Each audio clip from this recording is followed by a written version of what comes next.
Good afternoon, and thank you for joining us on this auspicious occasion, celebrating the life and times of Professor Denise Brutus.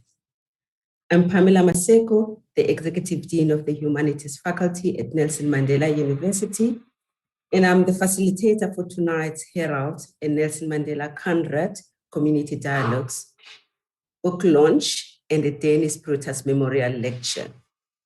We are extremely honored to take part in this dialogue, which I'm certain will encourage conversations from those who have interacted with Professor Brutus and with his work within and outside of institutions such as universities. Let me take this opportunity to welcome you to this dialogue, and I wish to extend a special welcome to members of Council, the University Executive Management, staff and students of Nelson Mandela University and from other universities across the globe. To family and friends of Professor Denise Brutus, the Herald readership, and all of you from across the country who have tuned in. Most importantly, welcome to Dr. Tyrone August, the author of the book we're launching today titled Denise Brutus, The South African Years. We're looking forward to your insights, Tyrone, into the life of this eminent poet and human rights activist. Lastly, welcome to respondent, Professor Denise Zinn, as well as Ms. Rochelle de Kock, the editor of the Herald and Weekend Post, who will offer closing remarks. I just want to say a few general introduction, a few words as general introduction. This first Herald Nelson Mandela University Community Dialogue for 2021 is the continuation of a memorial public lecture series held in honor of Professor Denise Brutus, who received an honorary doctorate from Nelson Mandela Metropolitan University in 2009. I quote, in recognition of his contribution to South African letters in human rights, democracy, and justice, as his citation read. Since a university-wide memorial public lecture was named in his honor, Professors Patrick Bond and Ashwin Desai delivered riveting lectures in Brutus's hometown, Gqeberha, Port Elizabeth. This year, because of COVID-19 pandemic, we are having a virtual engagement. Today is a celebration of a real public intellectual, and we welcome your thoughts on his works, your experiences of life with him, or what someone like Brutus means to us at this point in our political history or in our institutions of learning, where public intellectuals such as Professor Brutus are not as prominent in our schools and university curricula. How is it that it does not discomfort us to deny ourselves access to authoritative works of this major 20th century poet and human rights activist, which we continue to marginalize in these spaces of power? Is this deliberate erasure or just ignorance on our part? What does it mean now to be walking down 20 Shell Street in North End, Brutus's hometown here, or anywhere in Gqeberha, Port Elizabeth, but see no memorialization of Denise Brutus when the city is teeming with his people? These are just some of the questions we should be asking in these community dialogues, as comfortable as they are. Let me just make a few announcements before we start. Please feel free to use the chat function to express your views and to ask questions. These will be channeled to speakers at appropriate time. Also note that you will not be able to use video and mic buttons as they have been disabled. But regardless, we would like this dialogue to be as interactive as possible. From the onset, I also want to remind you that the book is on sale. The book we're launching today is on sale at Fogarty's bookstore in Gqeberha, Port Elizabeth. as well as other bookstores nationally and via online purchase. I'm sure now you're itching to hear from our first speaker. Let me take this opportunity to introduce Dr. Tyrone August, our first and keynote speaker of the evening. Tyrone August worked as a journalist at several newspapers and magazines for almost 3 decades, including as editor of the Cape Town's newspaper and Leadership magazine. He was a founding member of the South African National Editors Forum and an executive member of various media organizations.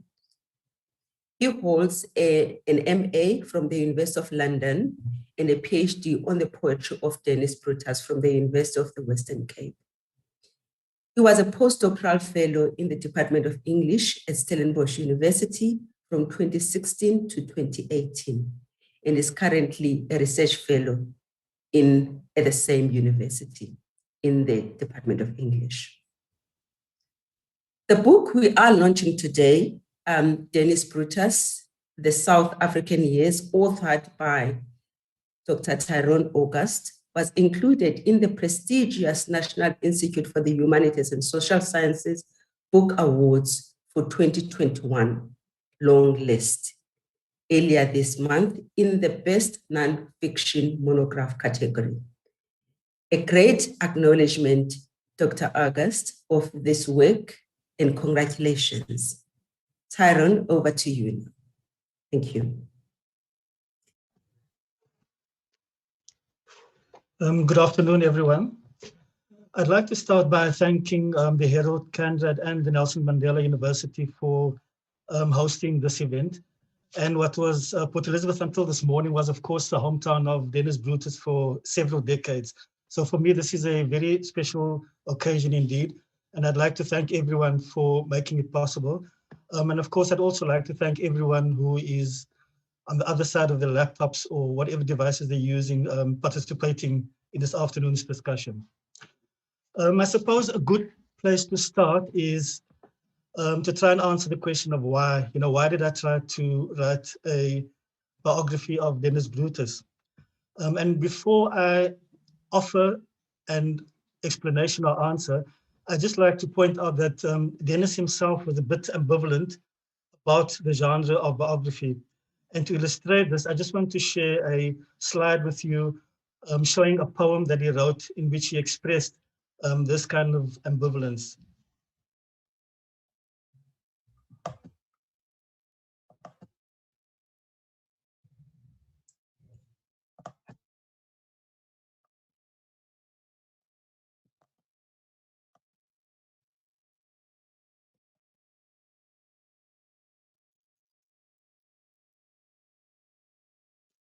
Okay, this is an untitled poem in a simple lust, and I'll just read the first 2 stanzas. It says, finding this rubbish, this debris of mine, after I'm dead, when they come to pry, mouse rustling in my papers, goldishly hopeful in my things, what rubbish they will find. Will I shrivel, inanimate in my shame? Will the dead flesh curl up in protest, being assessed by curious strangers' hands?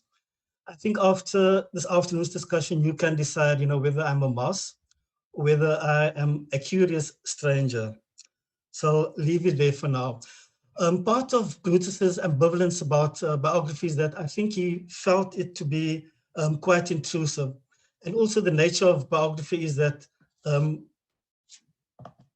unless it's an authorized biography, the subject of inquiry has very little editorial intervention, in the end product. So I think that was why he had reservations about biography.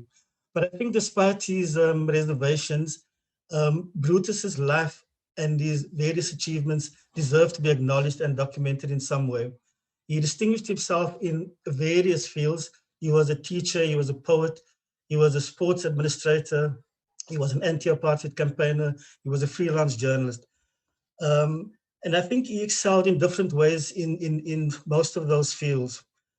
Secondly, he was also involved in some of the most influential organizations and publications of the 1950s and 1960s. That's another reason why I thought it was worth pursuing this project. In other words, I believe Brutus's life intersects with South Africa's recent history in very key ways. And as far as his reservations about biography are concerned, what I tried to do is, without suppressing any relevant information, I approached his life with sensitivity and respect that I think it deserved. So that's in brief, the why part of why I attempted to write a biography. Second question, I think, is how I set about doing this. What were my sources? How did I structure the book? Because Brutus was denied a voice in South Africa when he was banned and imprisoned, I was determined to place his voice at the center of the biography. And in line with this desire, I used his own words as far as possible to tell the story. And these included his speeches, his writings, his court records, correspondence to various people, and even some of his poems, to try and tell the story as far as possible using his own words. Some of the people I included, some of the people I interviewed included former pupils, former political prisoners, some political comrades, and a few relatives as well. But I must emphasize that I saw my main role as trying to take these various accounts and try and put it into some kind of chronological and coherent narrative, and also to provide a political and historical context for these accounts by various people and by Brutus himself. The next point I want to address is some of the challenges I faced. And these challenges are not necessarily unique to this particular project. I think all biographers face this challenge. The one was the lack of information about certain aspects or periods of his life. Most of the people who knew Brutus are no longer alive, or they no longer live in South Africa. And of course, some people, for various reasons, were reluctant to talk about certain aspects of his life. A second challenge for me was access to some archival material. For instance, some material at the National Archives in Pretoria, I was able to get access to, but some of it had to be vetted by the SAPS. So I duly submitted a request under the Protection of Access to Information Act. And a few years later, I'm still waiting for the SAPS to process some of this information. So basically there's this gap, that I was unable to fill. Also, another problem related to access to archival material is that because Brutus lived the last half of his life, about 4 decades as well, in the US and the UK, so a lot of material about his life, or that he wrote himself, is held in archives in the US and the UK. So I had to be content with long distance access, to these archives. And of course, that's not ideal. And there's obviously a lot of important or useful information that I was unable to get access to. Another particular challenge I faced was just a human one, of how memory is unreliable. Brutus himself, misremembers certain dates, and he himself acknowledges that, remembering dates was not the best. He wasn't particularly good at remembering dates. But also, when he talks, for instance, about his time on Robben Island, he sort of gives different or differing accounts, about some of his experiences. Now, again, that's just the kind of, the fragility of memory. So there's very little one can do about that unless you have corroborating evidence, somewhere else. The last problem or challenge that I found in writing the biography was the issue of self-representation. In other words, how Brutus chose to present himself and his life. For example, he sometimes gave the impression that he won first prize in a poetry competition that was run by an Mbari club and the University of Ibadan in Nigeria. In fact, Brutus won second prize at in that competition. That may sound petty, but I'm just trying to illustrate the point that he deliberately chose, to present his life and his achievements in a particular context. And now that I've made my excuses of some of the problems and challenges I faced, we can now turn to, excuse me, the content of the book itself.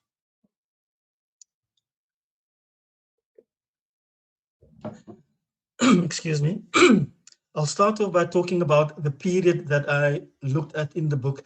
I quite deliberately decided to look at the first 4 decades of his life. That was the period that he lived in Quebec, that he lived in South Africa. I feel that is the most important time in his political, literary, and even personal development. And in the book, I sort of give more reasons why I believe that to be the case. Those 4 decades stretch from 1926. Brutus was born in what was then Rhodesia. And the book goes right up to 1966 when Brutus eventually decided to leave for exile. And initially he went to the UK. So that's a period of about, 42 years. The book more specifically looks fairly closely at his schooling in Quebec, his time at what is now Fort Hare University, his decade as a teacher in Quebec, his time as a Wits University law student, and so on. So that takes up quite a few chapters, and I'll come to that in a little more detail a little later on.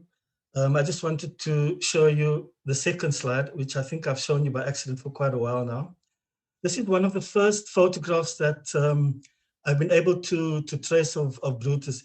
He's in the left-hand corner in the front row. It's just before this particular cricket team from what is now Fort Hare University were going to play against another cricket team at the same university. And Brutus, by his own admission, wasn't a very good batsman, but he says he was quite a useful left-handed bowler. And I think here is evidence, that he was good enough to make the Bidawal cricket team at university. But I'm showing this picture not so much, to kind of suggest that Brutus was a particularly talented sports person. I'm just trying to show an image, as I said, one of the earliest images, in fact, the earliest image that I was able to find of Brutus. This was taken in 1947, when Brutus was 23 years old. I'll now move to slide 3. During the period in chapter 3, he was actually banned in 1961. And shortly after that, he was dismissed from his teaching post at Patterson. Chapter 4 deals with his decision after his banning. He basically couldn't get a employment in Quebec, and then decided to go to Johannesburg, where he registered as a law student at Wits University. Part of the reason also is that it allowed him to escape some of the more stringent restrictions of his banning order. So chapter 4 is primarily about his time in Johannesburg. During that period, he decided to leave the country and was arrested, but I'll come to that again later. Chapter 5 deals with his incarceration on Robben Island. He wasn't on Robben Island for the entire 18 months of his sentence. He was initially at Leeuwkop in Johannesburg for a few months, but the bulk of his sentence, he served at Robben Island. And then chapter 6, the last chapter, deals with his release from Robben Island. And his banning order was still in place. In addition to his banning order, he was also placed under house arrest. And then I deal in that chapter with the events that led to his decision to leave for the UK on an exit permit in '66. So that's basically the structure of the book.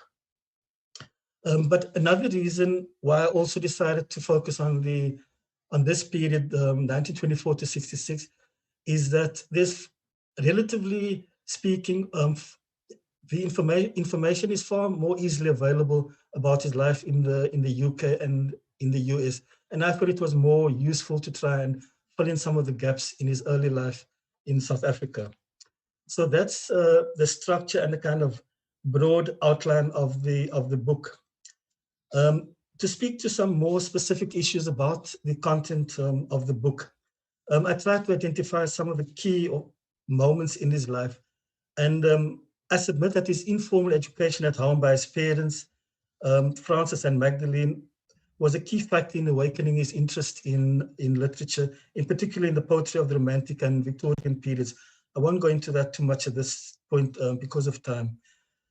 While at Patterson High School, his love for poetry deepened, and in fact, he started writing his first poems while at Patterson when he was 15 or 16 years old.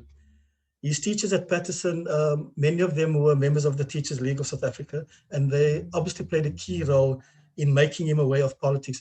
For instance, while Brutus was at school, there was a huge debate about whether or not to participate in the planned Coloured Advisory Council of the time.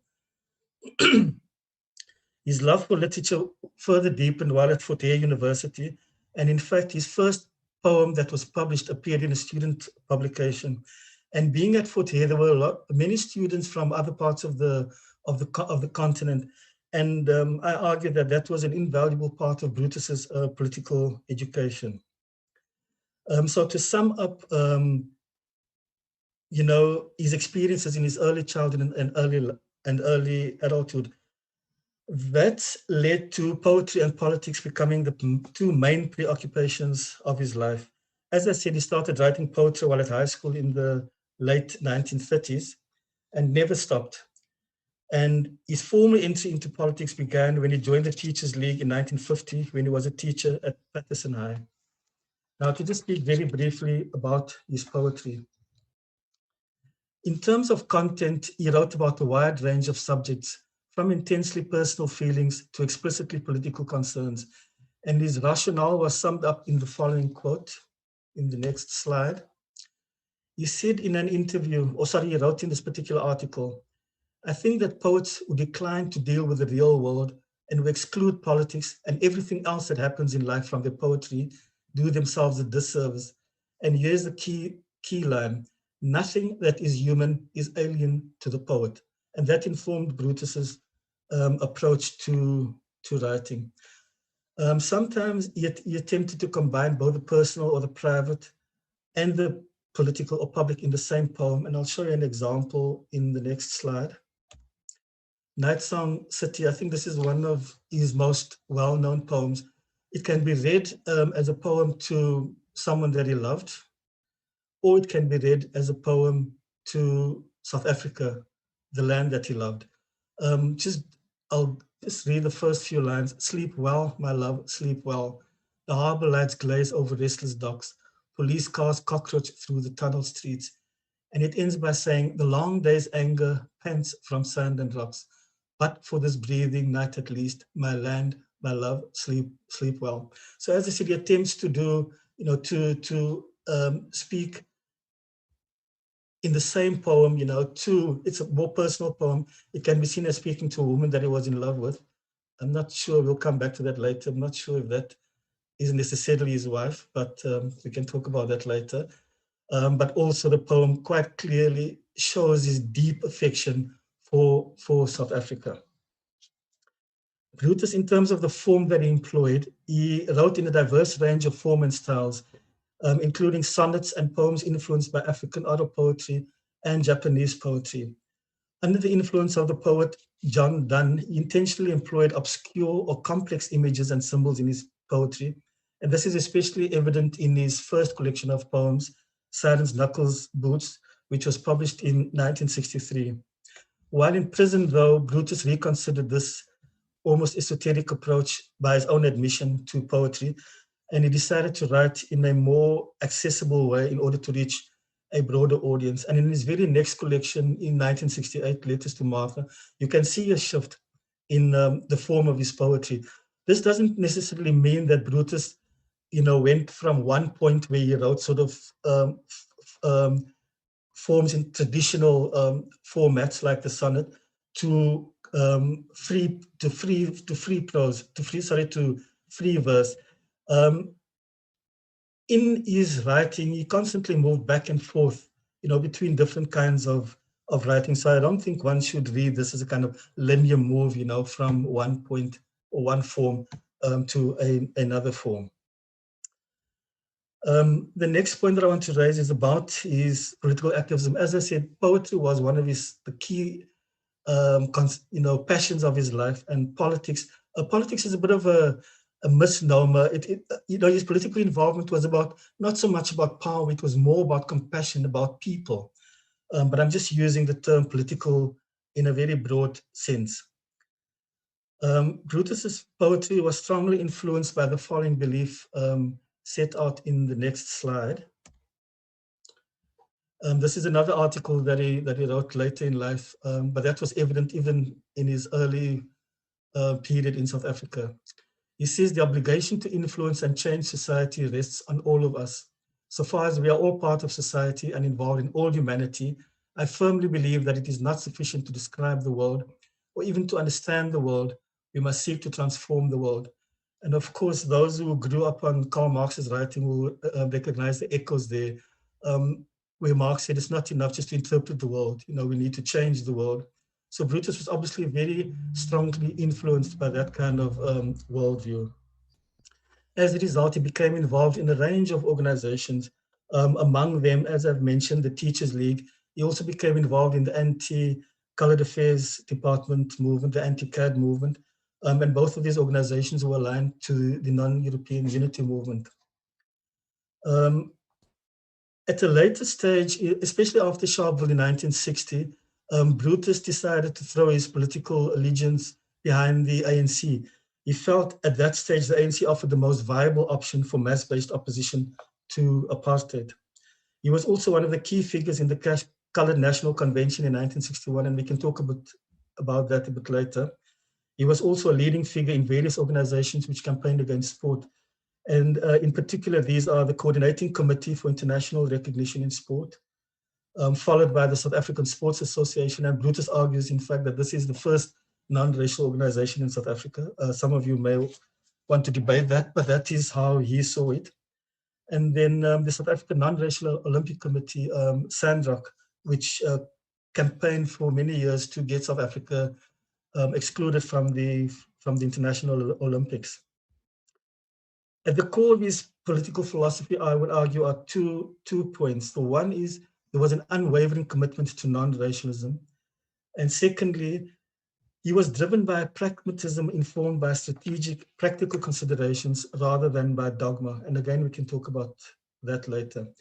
As a result, he developed a working relationship with a wide range of people from a wide range of organizations. These included Alan Paton from the Liberal Party, Ahmed Kathrada from the Communist Party, Governor Mbeki from the ANC, David van der Ros of the Colored Advisory Council. In Brutus's opinion, if it could advance the struggle against apartheid, he would support that initiative. Just for the record, I want to show two pictures or photographs taken of Brutus during this period. The one of him, there's no particular details, unfortunately, but I assume because of the time period, 1961, that Brutus may have been addressing one of the meetings called by the Colored National Convention. And it was shortly, or it was around this period that he was banned. So this may have been one of his last public appearances. Another photograph, Brutus is in the back row, fourth from left. There's a lot of sort of prominent anti-apartheid leaders in the picture, including J.B. Marx from the ANC, SACP. With the glasses in the back row, sort of looking at a slight angle, is Yusuf Kachalia from the South African Indian Congress.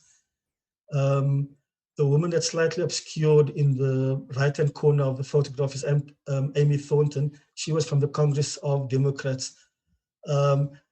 I'm just using this to illustrate the point that I'm trying to make, that Brutus sort of, he was a pragmatist, and he didn't necessarily make principles, the beginning and end of his approach to politics, if it could advance the struggle against apartheid, as I said, he would become involved in that project. I focused mainly in my presentation today and in the book on, as I said, poetry and politics, and I've explained why. But I think, I just want to talk a little about the person and the family, just in the few minutes left. Brutus, although he was almost consumed totally by his passions for poetry and what I loosely call politics, he was someone who was interested in a wide range of things. I mean, he loved classical music and jazz music, for instance. He also had a passion for dancing. He enjoyed playing cricket. Even when he was a teacher, he was part of a cricket club, in Kaibega. He was also, he used to love playing table tennis with pupils at Patterson.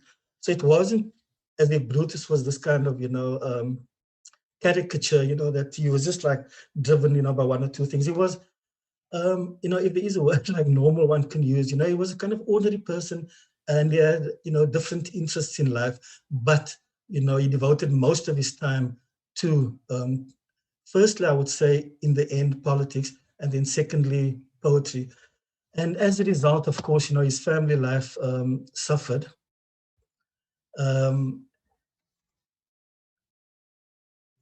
And we can talk again about, some of the sort of consequences of that. But I thought it was worth ending with some kind of acknowledgement, of the people in his private life who were also important, in different ways. And I'll start by showing an image of his wife, Brutus. And in fact, this picture was taken at the airport in Kevega, well, of course it was in Kevega then, in September 1963.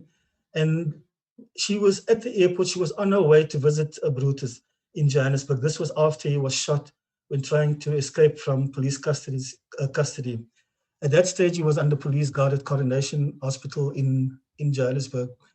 And just an ugly twist in the tale, when she did eventually see him, she was only allowed to see him initially for just 3 minutes. That was the kind of callous treatment that the police meted out, fairly routinely at that point. And Brutus wrote this unpublished poem about May. This was written after May was called in and warned that she herself faced a banning order if she didn't stop participating in certain activities. Now, these activities were never specified. She was just told, if you don't stop doing what you're doing, you're going to be banned. And this was Denise's response in the form of a poem. Now, it may not, be one of his most memorable poems, but I'm using it to make the point, about his relationship with May and how he felt with her at that particular time. Initially in the poem, in the second line, he sort of pays tribute to her as a comrade. He says, "My sincere and comradely congratulations for, showing yourself to be a fighter, in your own right." But at the end it says, but also now, in the last 3 lines, but also now a special thanks for so illustrating our private name and adding fresh dimensions to our love. So, Brutus lived a very, very complicated life, but I would argue that at least, during this period in South Africa, his relationship with May, despite other factors, in his life, there was still this deep love, and he still cared very deeply about May. The last photographic image is about Brutus and his children. Now, interestingly enough, there's 2 points about this picture that's interesting. The one is that in the background, Professor Maseko mentioned 20 Shell Street in North End. The house is actually, on just behind Brutus and his children. This picture was Brutus's first public appearance after he was released from Robben Island in 1965. And he was on his way to Mass at St. Patrick's Church in Sydenham. And strictly speaking, Brutus was then already under banning order and under house arrest. But I just think it indicated, how determined he was to live his life according to what he believed, as far as was possible in his control. He was going to do what he thought was right for him. Just to end off with a poem that he wrote for his children. I found this one of his most moving poems. It's quite a long poem, but it's almost an attempt to atone, for neglecting them, over the years, for being away from home so often, even from the fact that he ended up in prison, away from them.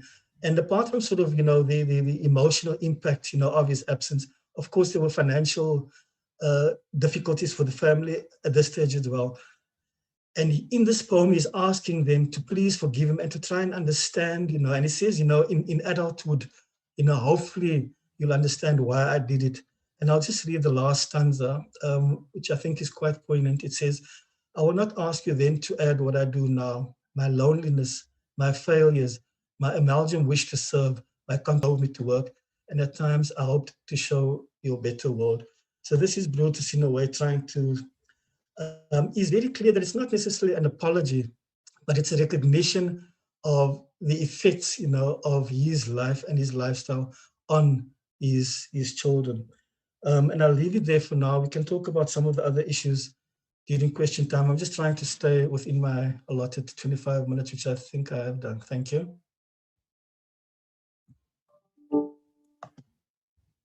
Thank you so much, Tyrone. Really fascinating.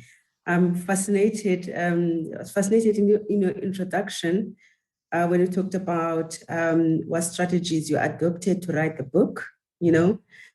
Using his works to project his own voice because of the denial of his voice at the time when he was amongst us.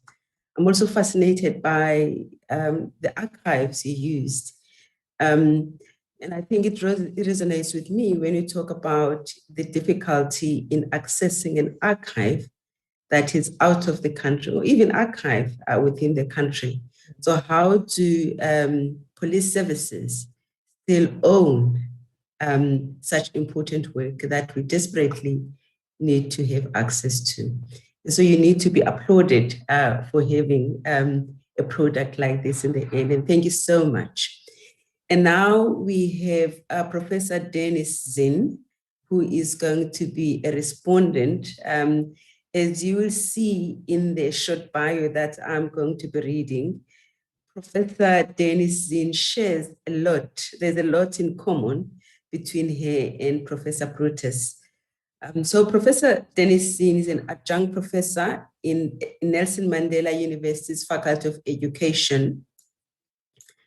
Let me just get that. She has been a long-time admirer of Brutus's poetry and wrote her English honors thesis on his work in 1983, when his work was still banned in South Africa. That was really bold, Professor Zinn.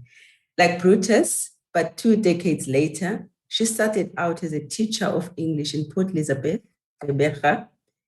at St. Thomas High School, and later at Chapman High School.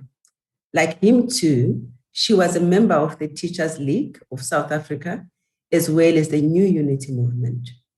But in the 80s, when they had to operate clandestinely, she was also involved in several anti-apartheid organizations in education, sport, youth, community, and civic arenas in Cape Town and Port Elizabeth, in the 1970s and 80s.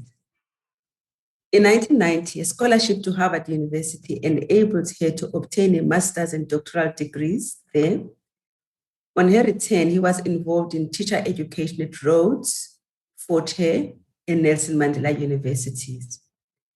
At Fort Hare, and then NMMU, she served as executive dean of the Faculty of Education, and then became Deputy Vice Chancellor, Learning and Teaching at Mandela University until the end of 2019.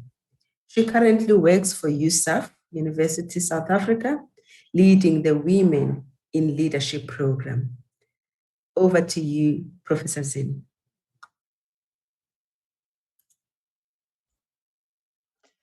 Thank you very much, Prof. Pam.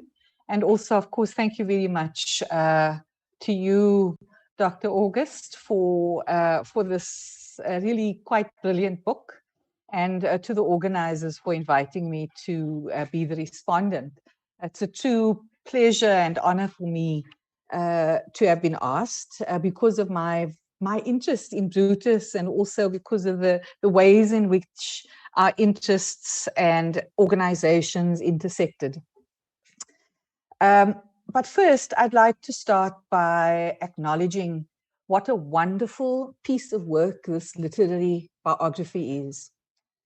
What is particularly noteworthy about a literary biography is the exploration of both the life under study, but also the individual's literary works, in this case, Dennis Brutus's poetry. In fact, as the author mentions in the book, in fact, you mentioned it in your address a few moments ago as well, Brutus himself was not in favor of being the subject of a biography, perhaps taking a leaf out of the sentiments of the great war poet W.H. Auden, whose work made a significant impact on Brutus. Auden said, biographies of writers, whether written by others or themselves, are always superfluous and usually in bad taste. His private life is, or should be, of no concern to anybody except himself, his family, and his friends. Well, I think, Dr. August, you've proved him wrong. Because, well, in the first instance, maybe because we all consider ourselves in some way or another friends and comrades of Dennis Brutus. And there may even be members of his family who are participating in this launch. And certainly I know there are a number of people in the audience who were perhaps once his students and even his neighbors. So Dr. Tyrone August, you've done a great service to South Africa. I want to acknowledge that. And indeed, I'd say to the world, by documenting this part of the life and work of a very significant South African figure, a special human being, a poet, a freedom fighter, a teacher, a man who had the courage and commitment to take on serious struggle and hardship to expose social and political injustice in South Africa and indeed the world at large. But it's not just that you have documented this work, Tyrone, that makes us indebted to you. It is also how you have done it that makes one sit back with no small amount of awe and admiration. I'm not getting any commission on the sales of the book. I need to tell the audience. This is genuinely how I feel having read this book. I have a special interest in Dennis Brutus, as Prof. Pam indicated at the outset, as do many of you attending this book launch. And of course, because so many of you in the audience have a connection with Dennis Brutus, I must say at the outset that we are looking forward to some of your responses and your stories and your memories and questions when Prof. Maseko opens the floor after this response. I'm not sure how many of you have had the chance to read the book yet. For those of you who haven't, you're in for a captivating experience. I found myself getting so completely involved in the story, riveted by the way it was being told, that it seemed the pages turned themselves.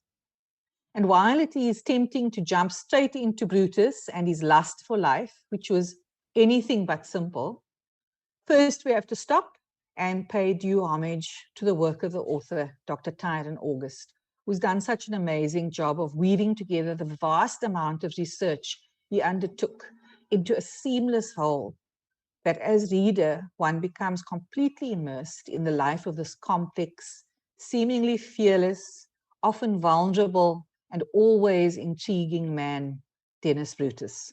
I felt like I was actually there in the streets of what was still known as Port Elizabeth in the decades leading up to the 1960s, catapulted back in time. So I can fully understand why this book made it onto the long list of the HSS 2021 awards. And I'm willing to bet any of you that it'll make it through to the next round and onto the shorter list as well. And perhaps the next one after that, Dr. August. I, for one, will be watching with bated breath. So, with due acknowledgement to you, I, of course, have many questions, wondering how you honed your craft. I know there are students and academics in the audience, readers and writers who may have more pointed questions, and I want to encourage them to ask these questions in the chat even now while we are still busy with the introductory part of this book launch. Please pose your questions there. Prof. Pam will pick up on them, and that will make for some of the engagement with the author afterwards. Briefly, I was particularly interested in being a respondent because I didn't grow up in Port Elizabeth or Gqeberha, as it's now called, but in Cape Town. So I had neither the experience nor heard some of the juicier stories. Okay, I'm sort of getting into Auden's way now when I talk about juicy stories, but there are a lot of them. Brutus is a son of the urban soil of Port Elizabeth. But I heard about him for the first time in the mid-1970s from one of my political mentors, who was also a member of the Unity Movement and the TLSA, Victor Wessels, himself one of the sharpest politicos I've ever met, also an unpublished poet. There's another project, Tyrone. After Victor's own banning order came to an end in the mid-70s, he would invite us to his home and often read to us the poetry of Dennis, Brutus, and Arthur Norkie. And this is where I first encountered his work and immediately fell completely in love with the intense lyrical beauty, the raw energy, the scathing depth of his artistry as a poet. I tried to find his books, which were very, very difficult. And when I did, I covered them with brown paper or newspaper so that they wouldn't be noticed on my shelves because they were banned. And in 1983, as Prof. Pamela said, I did my honors thesis on his book, and it was extremely difficult to find information. So again, all kudos to you and acknowledgement to you for searching out in the archives and in various sources across the world, the details that made up this really riveting and seamless story in this book. Turning to Brutus the poet, I'm intrigued by his view of himself as a troubadour. He starts his collection, A Simple Lust, with this provocative poem. A troubadour, I traverse all my land, exploring all her far-flung parts with zest, probing in motions sweeter far than rest, the secret thickets with an amorous hand. That's pretty racy stuff.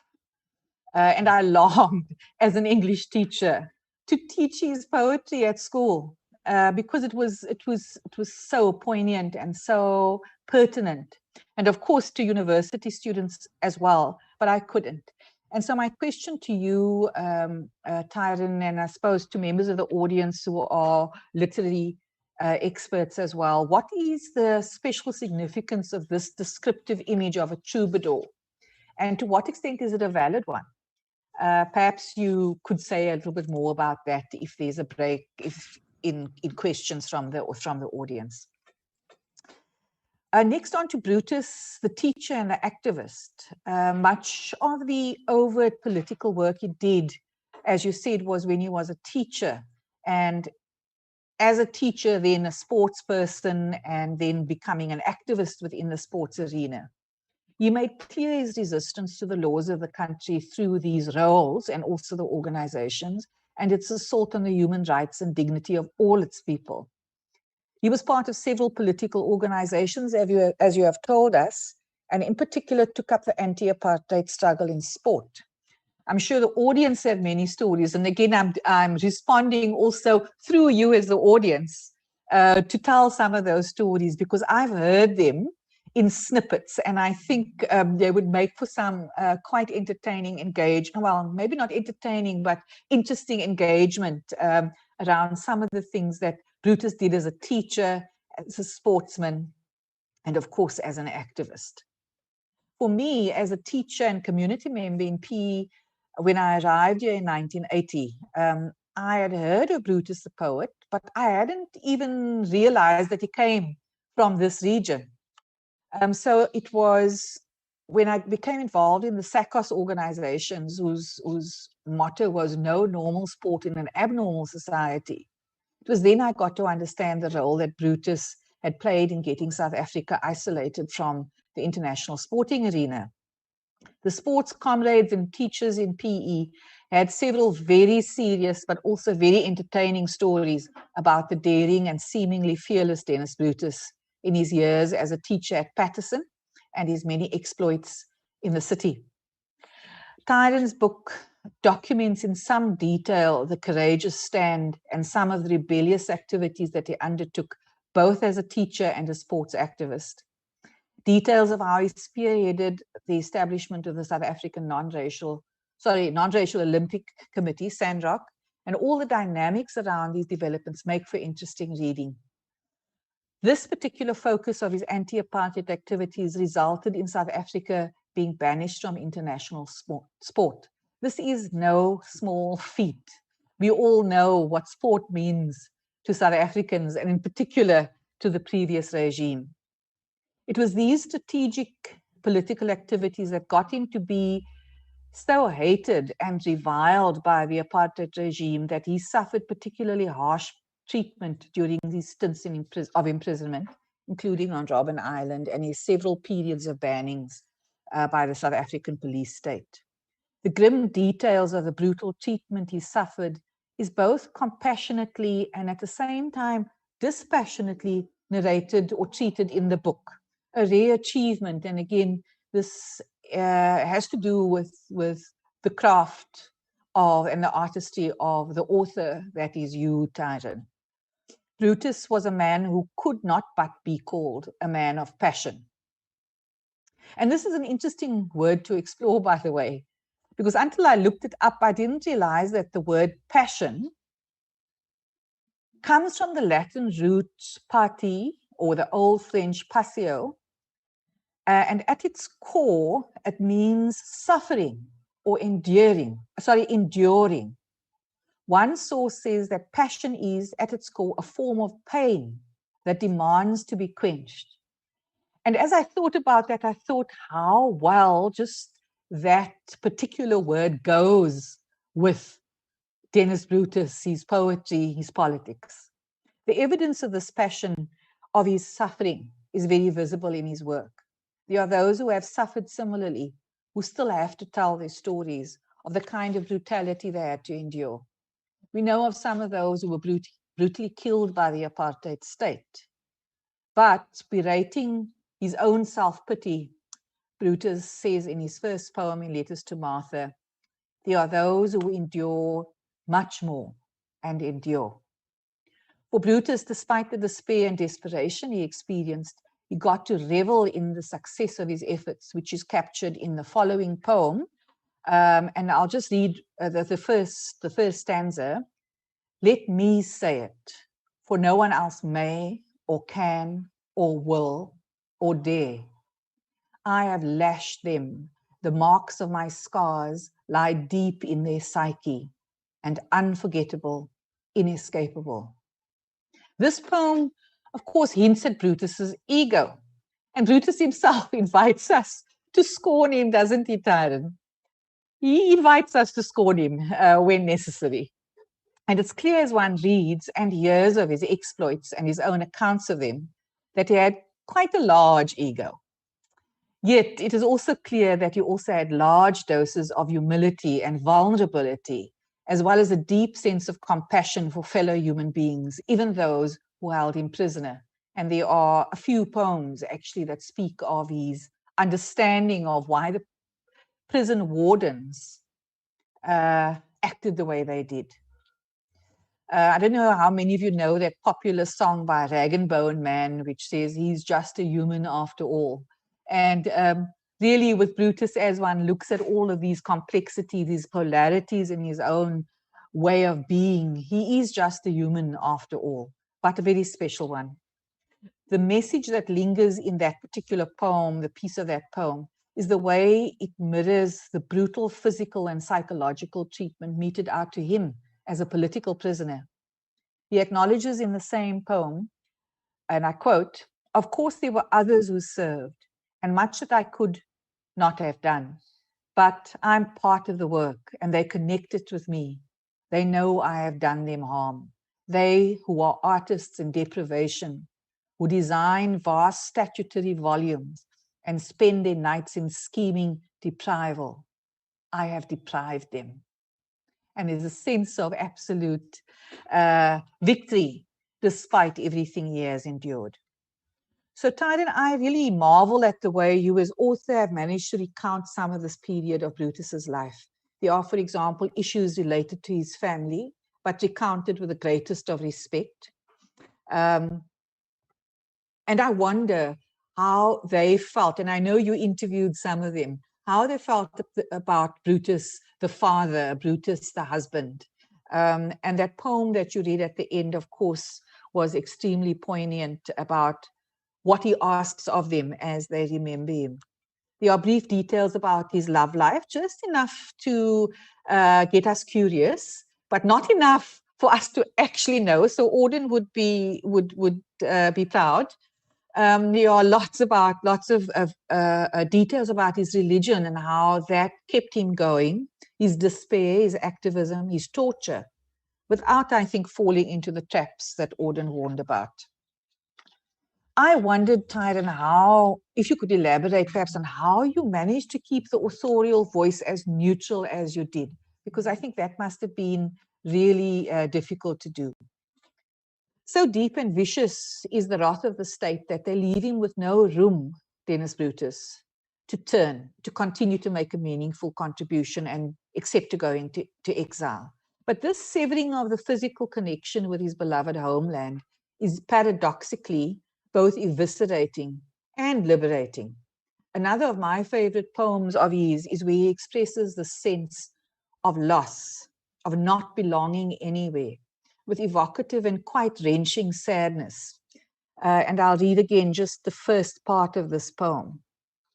It's after he left in 1966, and he writes, "And I am driftwood on an Algerian beach along a Mediterranean shore, and I am driftwood. Others may loll in their carnal pool, washed by tides of sensual content, in a variable flow by regulated plan, but I am driftwood."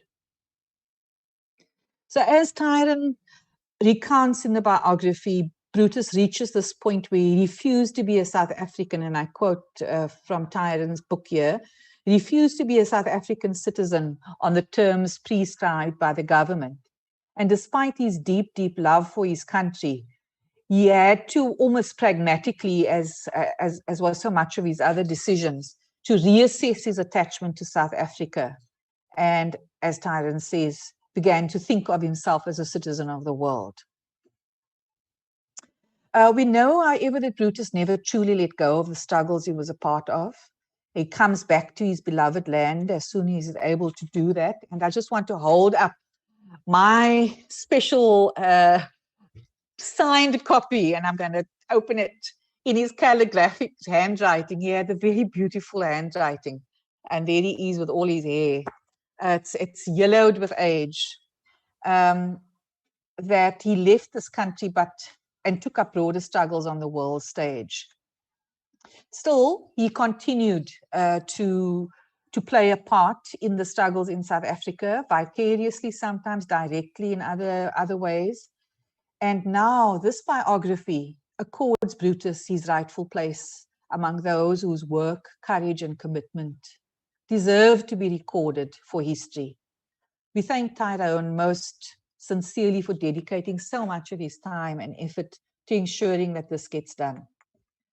And of course, Tyrone, we wait for you to take this a step further, to pick up on what happens after the South African years. So in conclusion, there are, of course, many more questions to be asked and explored within this truly remarkable account of Brutus's life before he went into exile. In particular, as hard as it is to do on a first reading of the book, I'm challenging myself and all of you too to ask some bigger questions, to transcend the specifics of the story, the larger than life lived, and to ask some bigger questions. What is there to learn? One of my questions includes, was his choice of poetic form, his role models, the metaphysical and lyrical poets, an indication of his tendency to be self-referencing, to not be willing to bend to the dictates, not only of the state, but also of the various political organizations to which he belonged, and whose instructions he often flouted? He was nothing if not an independent thinker, and some would say a maverick, his own person. But I'll stop here and leave it to the audience to reveal some of those juicy stories, perhaps to pick up on other strands that may have whet your appetites if you had the privilege of reading it, or even just from your own memory of the time that Tyrone, as Dr. August has recounted in his overview of the book. I thank you for your attention, and we're looking forward to the interaction and discussions with the author as we go into the next part of the program. Thank you very much. Thank you so much, Professor Zinn, for that fascinating input. I am going to, I think, Tyrone, there are specific questions that have been addressed to you by Professor Zinn.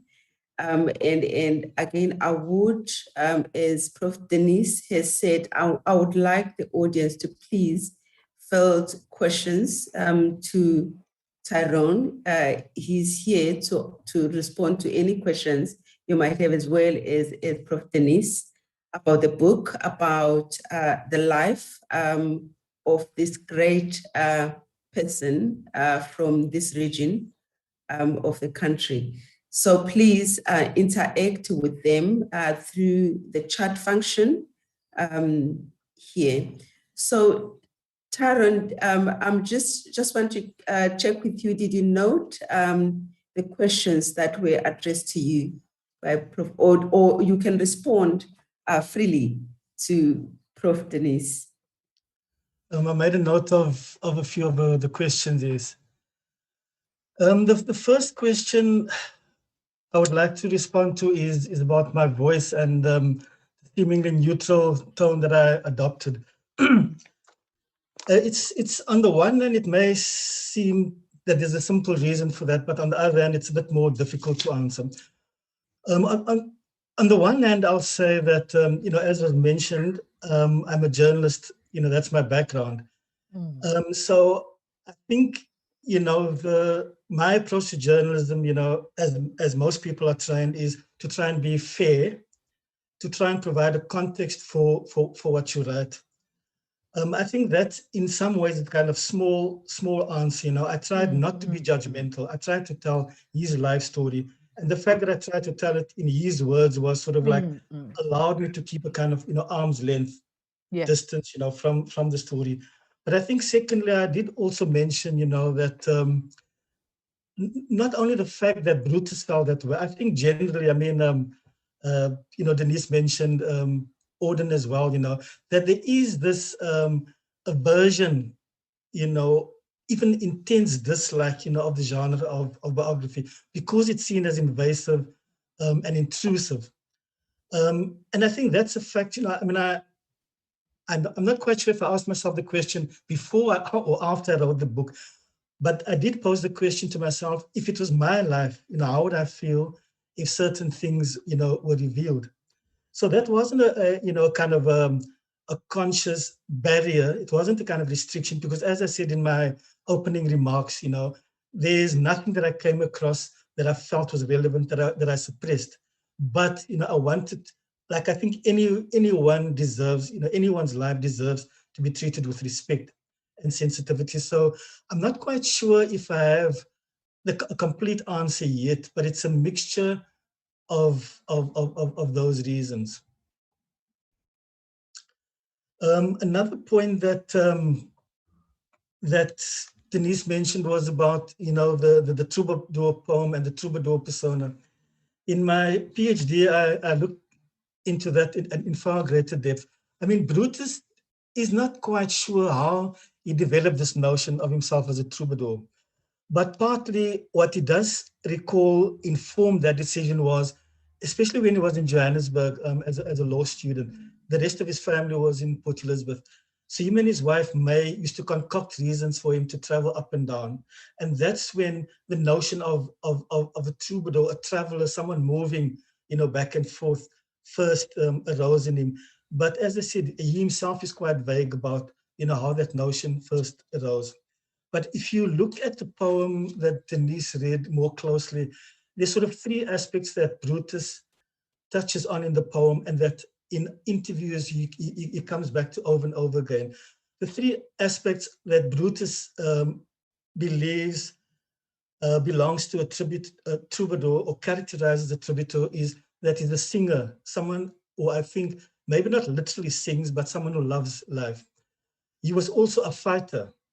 He was more often than not a knight in the Middle Ages. And Brutus saw himself as fighting apartheid and injustice. So that's where that notion of him as a fighter comes in. And then the third aspect that he associates with being a troubadour is that of a lover. Now, again, we come back to another side of Brutus. On the one hand, you can read it broadly. He loved people, he loved humanity. But of course, Brutus, there was a side of Brutus that was attracted by other people of the female persuasion, if that's a tactful way of putting it. So the fighter, the lover, the singer, those are the characteristics that Brutus associates with the troubadour. And I think that's why he was quite comfortable with that persona initially. In my PhD, I tried to kind of track, how far he was able to keep this persona alive. It sort of became a bit contrived eventually, and Brutus himself realized the limitations, around this persona, and at some point he abandoned it. In his early collections, it sort of resurfaces now and again, but in the end, the troubadour basically disappears. Not quite sure again if that's a completely acceptable answer. Denise mentioned the question about how his family felt, after reading the book. I must point out that in my PhD, there was a lot more contact, and responses from the family. But again, with the biography, and again, I think, because of we've talked again and again about, the nature of biography. I think they decided, to keep a distance, from the biography. His daughter in California answered some of the questions, that I had about his life. Brutus had two sisters. Their children, as far as they could, assisted me with some of the questions. And the difficulty, of course, is that with Brutus's own children and with his nephews, they were very, very young when Brutus lived in South Africa. So there was a limit to how much they could share. But I think, I can understand that wish to sort of, as I said, to keep a bit of a distance from it. I haven't had any contact, feedback about the book itself. About the biography, the one nephew was extremely generous, in his comments on my research. But as I said, I can understand the nature of biography, and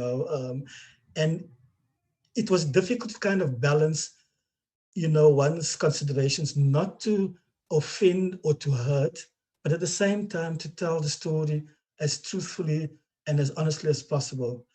I did my best, to kind of balance those contradictory considerations, as you were. But as of now, I haven't had any feedback about the book. Part of the problem is just COVID.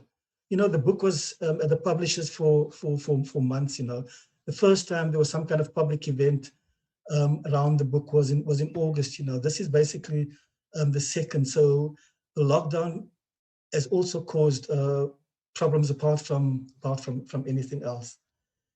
The aspect of religion, I'm not quite sure if I should stop at this point to take questions or if I should carry on. There's quite a few questions. Okay, I'll pause that there. have come through. So maybe we can see how far we go and then you can finish off. Okay. This one is from Christy van der Westhuizen. She says, I'm curious about how to approach a subject with his or her complexities when one, as a biographer, discovers embellishments or distortions of truth, like winning first place. One wants to display what is so exceptional and inspiring about the person, their courage and brilliance, but they come, warts and all, as all humans. How did you make decisions about these kinds of instances? Can I give you a second one, Tyrone? Yes. So, and then Dr. Jackie Luck asks, have Brutus's poems become part of a new Afrocentric poetry canon that young people are engaging with in South African basic and higher education? That's the, maybe I should just read the last one too, so that, so the last one is from Mark Espin. He's asking, could you please comment on the manner in which Brutus so effectively combined the political or public concerns with the lyrical mode, especially when the lyrical mode is no longer fashionable in more recent South African poetry? So that's fascinating questions. Okay, the first question, how does one deal with sort of like less pleasant features, about the subject? As I said, I try to be as truthful as possible. And I mentioned the example of the poetry prize that Brutus often gives the impression that he won the first prize. I mean, I have to say up front, no, you won second prize. I have to correct, the record. There's other issues also where I found difficult to understand Brutus's, comments. For instance, he talks about his 2 attempts to commit suicide on Robben Island. In the one account, he says he used a blade, and in another account, he says he used sharp stones. Now, that may just be the result of the trauma that he experienced, during that particular period. I mean, if you're going to try and commit suicide, you're not going to exactly remember exactly what you did, but maybe you will. So for me, that was a puzzle. So instead of just sort of ignoring that, I actually wrote about it and said, this is what he said, he gave 2 differing accounts. So I did record those accounts without necessarily saying, Brutus, calling into question, his integrity. Because I don't know why he gave those different accounts. Maybe it could just be, again, misremembering. Questions about his, for lack of a better way of putting it, his love life. I didn't have enough evidence to say Brutus had a love affair with X, Y, and Z. But in his poems, he writes about, women that he doesn't identify. For instance, Siren's Knuckles Boots, he says the selection of poems was made by a lover. Now, for the life of me, I couldn't identify who this person was, but I recorded the fact. Brutus said this, so I don't think embellishments, Denise politely referred to his ego. There was, quite a few embellishments in Brutus's life. I mean, his wife May also says in one interview, that sometimes she would listen to Brutus give an account of something and then she'd think, no, it didn't quite happen like that. No, I didn't push that, under the carpet. I recorded that, this is, I mean, May, if Brutus talks about an event at which May was present or part of, she would certainly know, the true state of affairs, So my approach is not to hide, but I don't let them use the kind of untruths or distortions or embellishments. Sort of, if they're part of my storyline, I accommodate them. If they're not, for instance, there's the speculation that he had an affair. I mean, and I'll say it because it's in the book, with Ruth First. I did not come across enough evidence to say that. So, I included that in the footnote. Someone once asked me, basically, sort of like implying that I buried it. I didn't bury that reference. I don't know. Today's the 24th of February, 2021. I don't know if they did have an affair. All I could do was say he wrote this poem about her by his own admission. And this person said, when Brutus asked him questions about Ruth, he would shut down. So all I'm trying to say is that I included, the good, the bad, and the ugly, and provided a context where possible. The second question, is Brutus part of a new Afrocentric canon? That is actually one of my gripes, and I mentioned in my PhD, excuse me, that was, excuse me, about 7 years ago.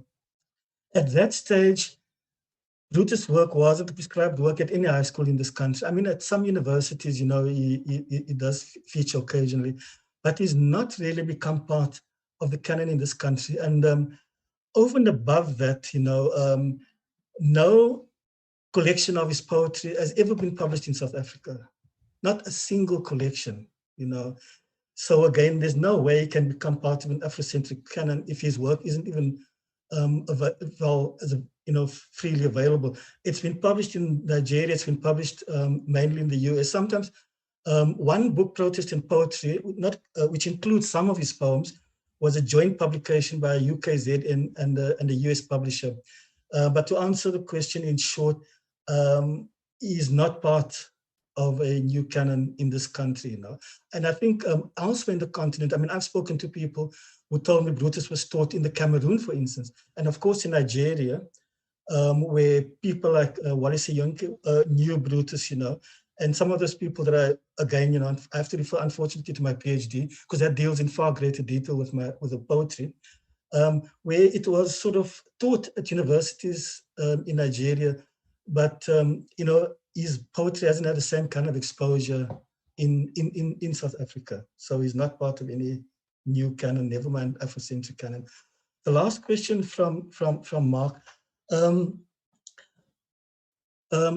Brutus basically he says, you know, he used Auden's poetry. It's again, Auden's name comes up again in a different context.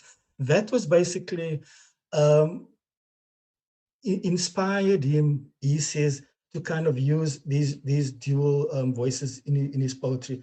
Now, you know, the lyrical poetry, you know, as Mark is suggesting, it's a kind of very individualistic form of self-expression. But I think perhaps it didn't always work, but I think Brutus did his best to use the kind of personal pronoun I, as I say in my book. He tried to use it in a kind of representative capacity. The I wasn't only Dennis Brutus, you know, or an individual I.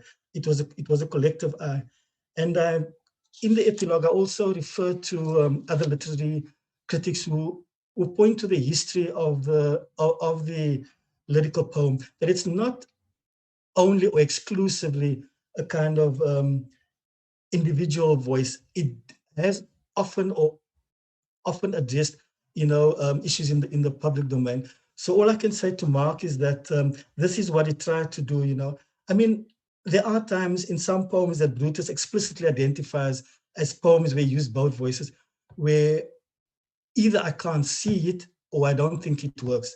But I think he must be given credit for trying to use the genre of lyric poetry to try and do something different or more with it. He tried to broaden to make the individual voice speak in a broader capacity.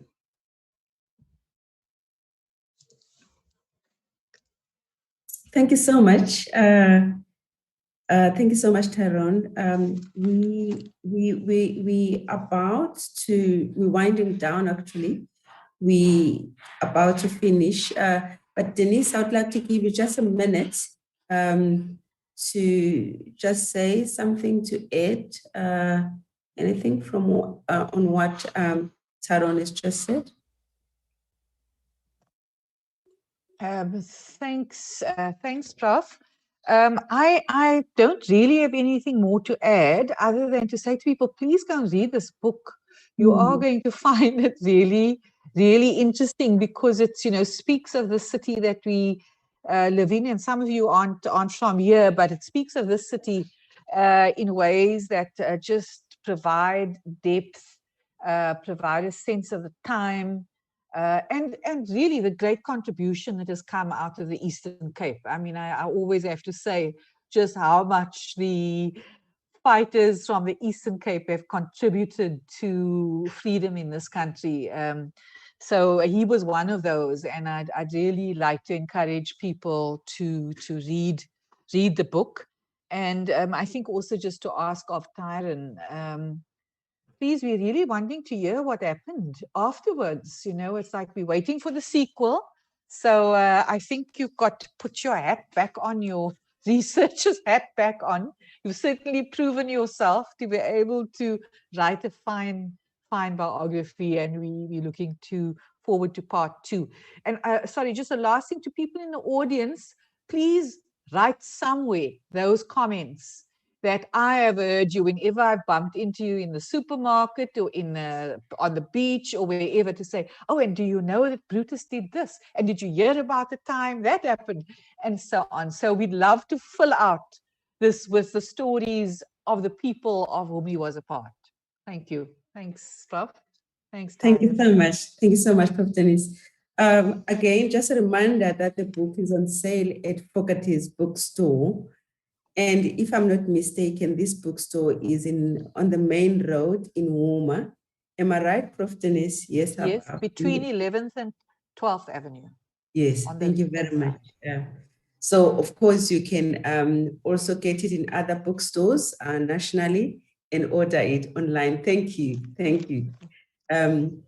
So just as I get off the camera, I just want to leave you with a few words from me as a custodian of humanities faculty at this point in time.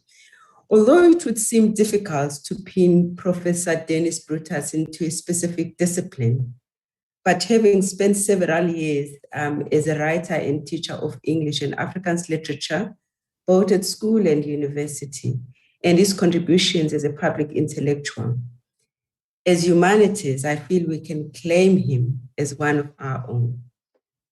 Perhaps when we reflect on the life and times of Brutus, we may remember or learn about the powerful role the humanities played in the 60s, 70s, and 80s as spaces for intellectual engagement with staff, students, and community outside of the university, especially their role in appealing to values of consciousness in society. There's a lot we should learn from this biography of Dennis Brutus. Perhaps as Nelson Mandela University, as we engage with the identity and posture of our namesake, we should also be reflecting critically on his relationships with people such as Brutus.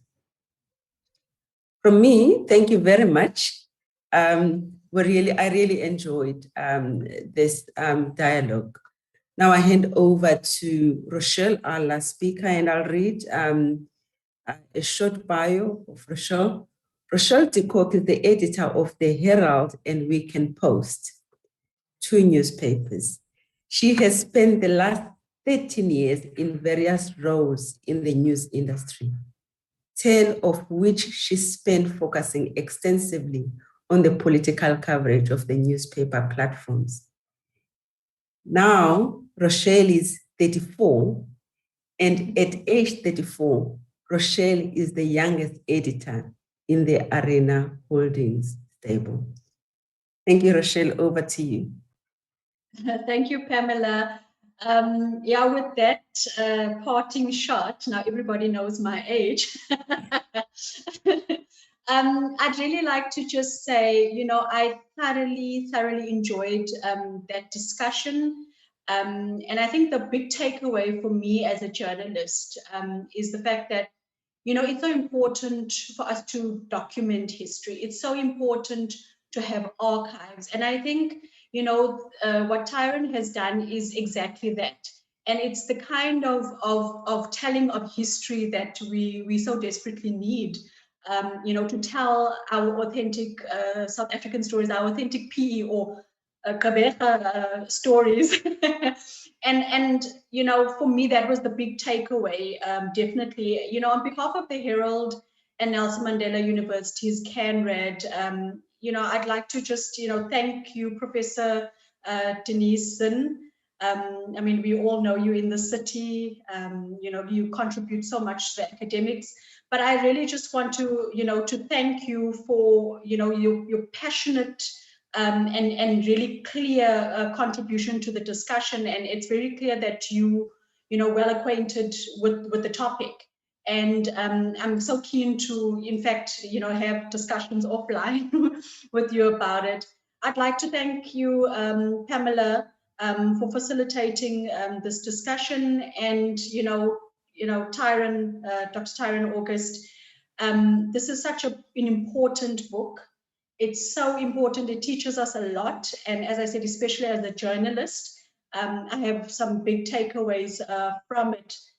And then last but not least, on behalf of the Herald and CANRAD, I'd like to thank each and every person who's tuned in to listen to this discussion, to contribute, toward this discussion. And, You know, it's one of, I think we've been partnering with CANRED for about 10 years now. And every time, you know, the stimulating conversations that we're having are just so, you know, important. And I think it really just adds a bit of depth to us as a community in this area. I'd like to thank, you know, Alan, Sonobo, and Uncle Rodney at the CANRAD team. Thank you to Berna, as well as the Arena events team for putting this all together and making this possible. I'd just like to repeat that the books are available at Fogarty's in Walmer. I think there's about 20 copies there, and it's also available at bookstores nationally. So thank you to everybody for tuning in. Until the next community dialogue.